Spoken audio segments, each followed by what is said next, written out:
আসসালামু আলাইকুম everyone, welcome back to my channel. কেমন আছেন সবাই? আশা করছি সবাই ভালো আছেন।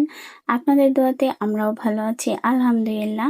আজকে নতুন আরেকটি রেসিপি শেয়ার করতে আপনার মাঝে চলে আসলাম। তো আপুরা, ঈদ তো চলেই আসছে, আর কয়েকদিন বাকি। চলুন আজকে ঈদের স্পেশাল জর্দা সেমাই বানাই। এই সেমাইটা কিন্তু অনেকের ফেভারিট তালিকার মধ্যে থাকবেই, আর ঈদের দিন সকালে খাবার টেবিলে অন্যান্য আইটেমের সাথে কিন্তু বিভিন্ন ধরনের সেমাই থাকবেই।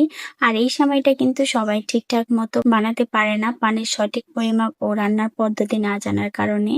এই সেমাইটা যারা বানাতে পারেন তাদের কাছে খুবই সহজ, আর যারা বানাতে পারেন না তাদের কাছে খুবই কঠিন। আমি বলবো, আপনারা যদি এই রেসিপিটা ফলো করে জর্দা সেমাই বানান তাহলে আপনার রেসিপি কখনোই ফেল হবে না। একদম পারফেক্ট একটা জর্দা সেমাই আপনিও বানিয়ে খুব সহজে সবার মন জয় করে নিতে পারবেন। তো চলুন আর কথা না বাড়িয়ে রেসিপিটা দেখে নেই। জর্দা সেমাই রান্না করার জন্য প্রথমে আমি এখানে চিকন 1 প্যাকেট বনফুলের ভার্মিচেলি সেমাই নিয়েছি। এখান থেকে আমি হাফ প্যাকেট রান্না করব।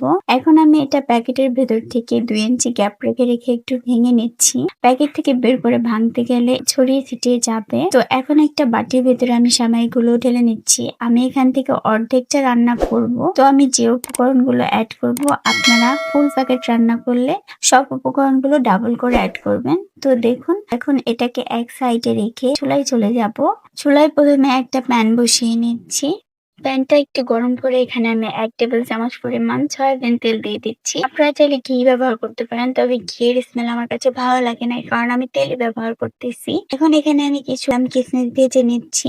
বাদাম কিশমিশ গুলো ভেজে নিলে ফ্লেভারটা অনেক সুন্দর আসে, মানে মুচমুচা হয়, খেতে ভালো লাগে। তো বাদাম কিশমিশ গুলো একটু ভেজে নিয়ে উঠিয়ে নিব। বাদাম কিশমিশ গুলা দেখেন, কিশমিশ গুলো একদম ফুলে লাড্ডু লাড্ডু হয়ে গেছে, মানে ভেজে নেওয়া হয়ে গেছে। এখন আমি একটা বাটিতে বাদাম কিশমিশ গুলো তুলে নিচ্ছি। এখানে আমি 2টা দারুচিনি, 2টা এলাচ, একটা তেজপাতা ছিঁড়ে একটু ভেজে নিচ্ছি। এটা দিলে স্মেলটা অনেক ভালো আসে। একটু ভেজে নিয়ে এখানে সেমাইগুলো দিয়ে দিচ্ছি। এই পর্যায়ে কিন্তু চুলার হিটটা মিডিয়াম টু লোতে রাখতে হবে। এখন এই সেমাইটা আমি ভালোভাবে উল্টে পাল্টে ভেজে নিব। হালকা ব্রাউন কালার না হওয়া পর্যন্ত আমি উল্টে পাল্টে ভেজে নিব। যদিও সেমাইটা ব্রাউন কালারই, মানে পুরো সাদা না, সেমাইটা লাচ্চা সেমাইয়ের মতো।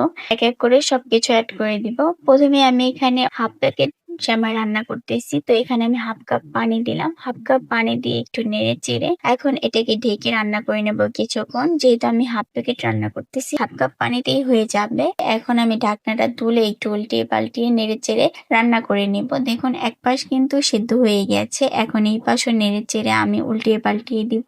এরপর এখানে যে আমি চিনিটা অ্যাড করব, সেই চিনিটা অ্যাড করলে চিনি থেকে পানি ছেড়ে দিবে। সেই পানিটা দিয়েও কিন্তু একদম মানে পারফেক্ট হয়ে যাবে রান্নাটা। এখানে আর কোনো পানি অ্যাড করতে হবে না, না হলে বেশি পানি হলে দলা পেকে যাবে। রান্না করে নিয়েছি, পানিটা শুকিয়ে গেছে। এখন এখানে আমি 1/4 কাপ চিনি অ্যাড করে দিচ্ছি। আপনারা চাইলে চিনির পরিমাণটা কমিয়ে বাড়িয়ে দিতে পারেন।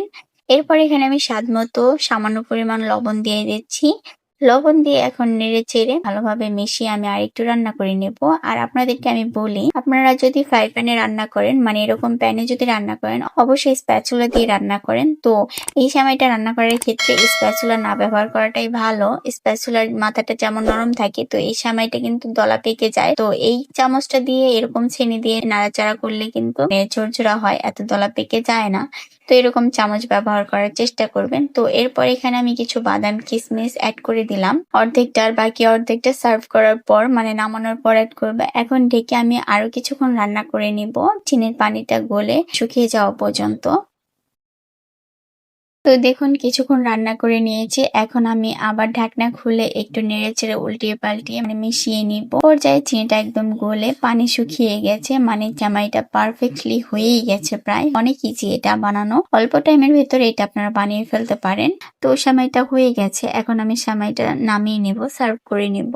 দেখেন, একদমই আমার সেমাইটা দলা পেকে যায় না, একদম পারফেক্ট একটা সেমাই হয়েছে। আমি নিজেই দেখে অবাক হয়ে গেছি, মানে আমি ফার্স্ট টাইম বানাইছি, আমি এর আগে বানাই নাই এই সেমাইটা, কিন্তু খেতেও এটা অনেক মজা হয়েছে এবং আমি অনেক পারফেক্টলি সেমাইটা বানিয়েছি।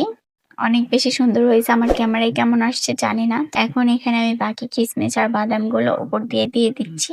তো দেখুন, এখন কিন্তু অনেক বেশি সুন্দর লাগতেছে, একদম ঝরঝরা হয়েছে। দেখেন, আমি হাতে নিয়ে দেখাচ্ছি, এটা কিন্তু একদম শক্ত নাই, নরম হয়ে গেছে এবং অনেক বেশি ঝরঝরাও হয়েছে।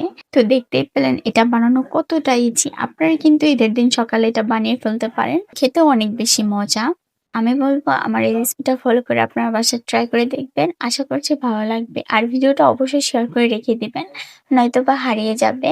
তো যখন বানাবেন তখন দেখে, দেখে বানাতে পারবেন। তো আজকের মতো এই পর্যন্তই। দেখা হচ্ছে নতুন কোনো ভিডিও নিয়ে। ততক্ষণ সবাই ভালো থাকুন, সুস্থ থাকুন। আল্লাহ হাফেজ।